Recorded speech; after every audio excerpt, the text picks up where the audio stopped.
रोज जेवण करायचे.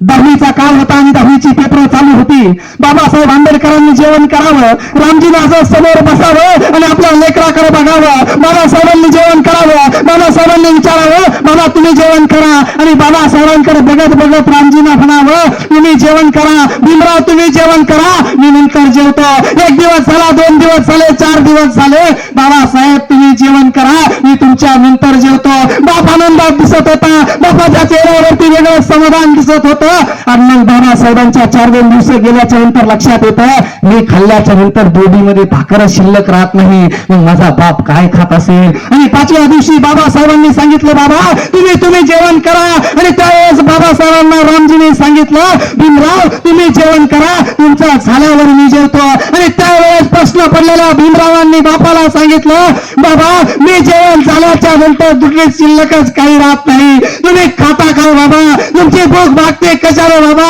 बाबा तुम्ही जगता कसं. त्यावेळेस रामजी आंबेडकरांनी सांगितलं भीमराव माझी भूक अन्नानं भागणारी नाही, भीमराव तुमच्या भुकेनं माझी भूक भागणारी नाही, दिल्लीतल्या अन्नानं माझी भूक भागणार नाही. भीमराव एवढे मोठे व्हा, एवढे याच्याचं शिखर गाता, एवढ्या उंचीवरती जा की तुमची उंची पाहूनच माझी भूक भागली पाहिजे. भीमराव माझी भूक भागली पाहिजे, इतके मोठे व्हा तोपर्यंत माझी भूक भागणार नाही. असा बाप अगोदर संघर्ष करतो, त्यावेळेस यशाचा झंझावात डॉक्टर बाबासाहेब आंबेडकर जन्माला येत असतो.